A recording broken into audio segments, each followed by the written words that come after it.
বাংলাদেশকে $3.5 বিলিয়ন আর্থিক সহায়তার প্রতিশ্রুতি দিয়েছে বিশ্বব্যাংক।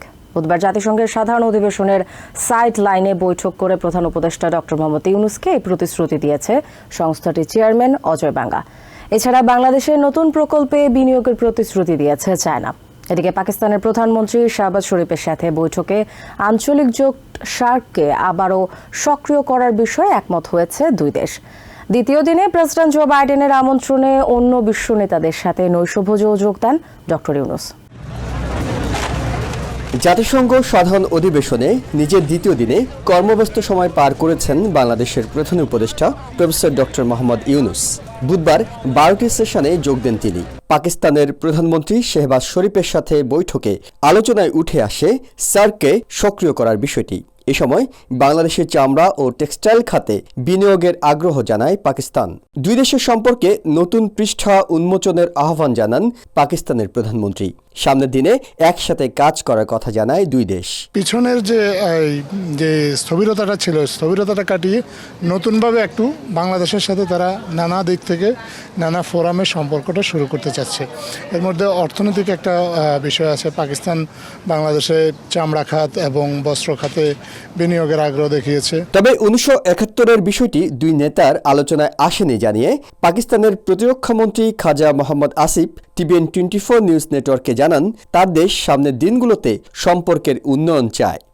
We have in the past had trouble in our relationship, and I think both the countries, brotherly countries, they must make a new start which will benefit both the countries. বুধবার নেপালের প্রধানমন্ত্রী কে শর্মা ওলি ও south আফ্রিকার president Cyril রামাফোসার সাথেও বৈঠকে দ্বিপাক্ষিক সম্পর্ক উন্নয়নের বিষয়গুলো উঠে আসে। এরপর জাতিসংঘের মানবাধিকার বিষয়ক কমিশনার ভলকার টুর্কের সাথে বৈঠকে জুলাই আন্দোলনের সময় ছাত্র হত্যার ঘটনায় আন্তর্জাতিক তদন্তের বিষয়েও আলোচনা হয়। জুলাই অগাস্টে যে হত্যাকাণ্ড হয়েছে, যে ধরনের হিউম্যান রাইটসের অ্যাবিউজ হয়েছে, সেগুলো নিয়ে ওরা কাজ করবে এবং ইভেনচুয়ালি ওরা এটার উপর একটা প্রতিবেদন দিবে। নিউ ইয়র্ক টাইমসের একটি আলোচনায় যোগ দেওয়ার পাশাপাশি স্বৈরাচার শেখ হাসিনার পতন বিষয়ে স্যাটায়ার অ্যান্ড রিডিকিউল নামে একটি বইয়ের মোড়ক উন্মোচন করেন ডক্টর ইউনূস। এর পাশাপাশি ডক্টর ইউনূসের উদ্যোগে social business, youth and technology বিষয়ে একটি সেশন অনুষ্ঠিত হয়। সেখানে বাংলাদেশের প্রতিনিধি হয়ে কথা বলেন তাজিন সাদিদ।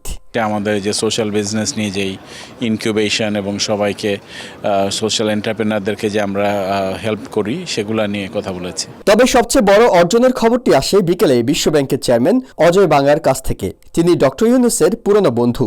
জানা গেছে বাংলাদেশকে $3.5 বিলিয়ন অর্থ সহায়তা করা হবে। আগের $2 বিলিয়ন প্রতিশ্রুতির সাথে নতুন করে যোগ করা হবে আরও $1.5 বিলিয়ন। এছাড়া চায়নার পররাষ্ট্রমন্ত্রী ওয়াং ইর সাথে সাক্ষাতের পর দেশটি বাংলাদেশের সৌরবিদ্যুৎ ও জ্বালানি খাতে বিনিয়োগের নতুন আগ্রহ প্রকাশ করেছে। সব মিলিয়ে অর্থনৈতিক পুনরুদ্ধারে এই অধিবেশন গুরুত্বপূর্ণ ভূমিকা রাখছে বলে মনে করেন প্রেস সেক্রেটারি। আপনারা জানেন যে যে পতিত স্বৈরাচার যেই ইকোনমিকে রেখে দিয়ে গেছে, সেটা খুবই ভঙ্গুর। এই ভঙ্গুর একটা ইকোনমিকে আবার সতেজ করার এখন পুরো দায়িত্বটা হয়েছে ইন্টারিম গভর্নমেন্টের, এবং প্রফেসর ইউনূসের এটা এখন একটা আমি বলি যে খুবই ইম্পর্টেন্সের একটা জায়গা হচ্ছে যে ইকোনমিকে কীভাবে রিভাইটালাইজ করা যায়। দিনের শেষ কর্মসূচি হিসেবে প্রেসিডেন্ট বাইডেনের আমন্ত্রণে নৈশভোজে যোগ দেন প্রধান উপদেষ্টা। মিউজিয়াম অব আর্টে অন্য সরকার ও রাষ্ট্রপ্রধানদের সাথে এই অনুষ্ঠানে যোগ দেন তিনি। প্রথম দিনে আমেরিকার প্রেসিডেন্ট জো বাইডেন এবং কানাডার প্রধানমন্ত্রী জাস্টিন ট্রুডোর সাথে বৈঠক করার পর দ্বিতীয় দিনে এসে প্রফেসর ডক্টর মোহাম্মদ ইউনূস বৈঠক করলেন পাকিস্তান ও নেপালের প্রধানমন্ত্রী এবং চীনের পররাষ্ট্রমন্ত্রীর সাথে। এইসব বৈঠকের মাধ্যমে বাংলাদেশ জানান দিতে চায়, শুধুমাত্র আন্তর্জাতিক অঙ্গনে নিজেদের অবস্থান সুসংহত করা নয়, আঞ্চলিক ভূ রাজনীতিতেও অবদান রাখতে চায় বাংলাদেশ।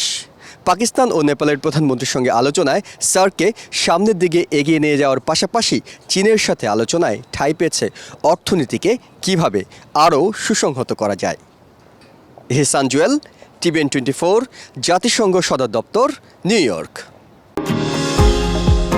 নিউ ইয়র্ক থেকে সম্প্রচারিত TVN 24 টেলিভিশন বিশ্বজুড়ে বাঙালির কণ্ঠস্বর।